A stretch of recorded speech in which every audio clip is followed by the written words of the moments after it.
Elektabilitas Jokowi begitu besar, bahkan pensiun pun elektabilitas Jokowi masih tinggi. Terlihat banyak rakyat yang mendatangi Jokowi ke rumahnya, bahkan tidak terkecuali pejabat tinggi dan pengusaha.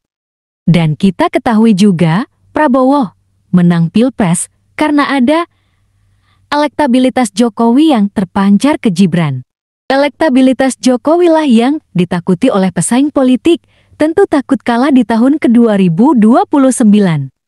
Karena itu, banyak pesaing politik ingin jatuhkan marwah Jokowi.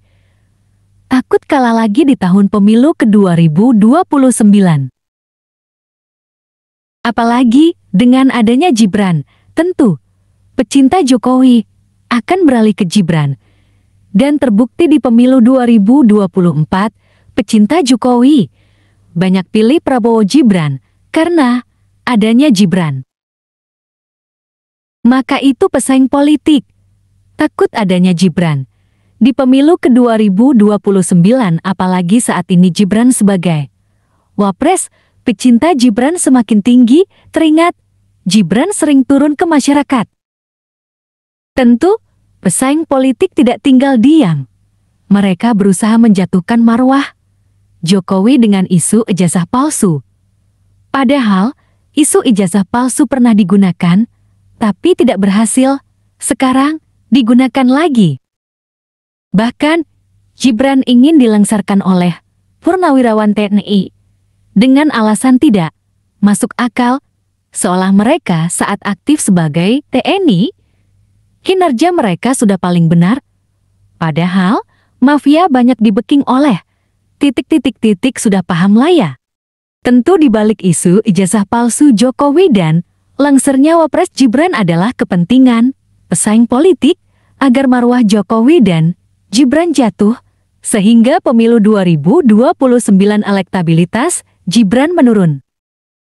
Tentu dengan cara yang tidak baik, hanya menggunakan isu palsu dan alasan tidak masuk akal, penghasut dan propaganda tanpa bukti yang fakta. So, di balik isu ijazah palsu Jokowi adalah pesaing politik, tentu karena kepentingan politik. Mereka berusaha menjatuhkan marwah Jokowi dan Gibran, yang dimana pecinta Gibran semakin banyak menyuarakan Gibran sebagai presiden. Siapa pesaing politik Jokowi dan Gibran? Tentu banyak, tapi bisa kita analisa dengan di balik orang yang menaikkan isu ijazah Jokowi siapa, seperti mereka.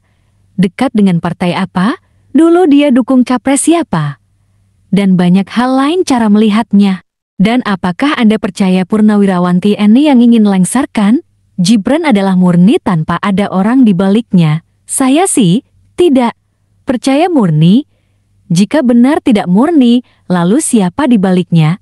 Tentu bukan orang sembarangan yang bisa mengendalikan Purnawirawan TNI, apalagi setingkat jenderal.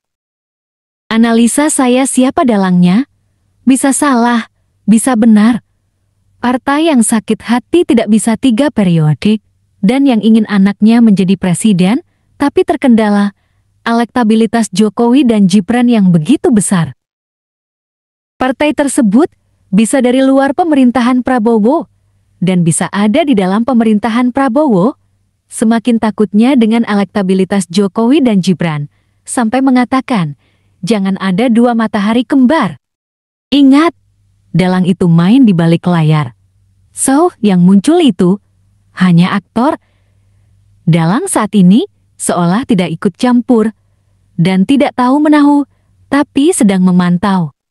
Jika isu ijazah palsu Jokowi gagal dan Wapres Gibran gagal lengser, maka akan dicari cara lain, mungkin dengan aktor lain juga, untuk berusaha menjatuhkan marwah Jokowi dan Gibran.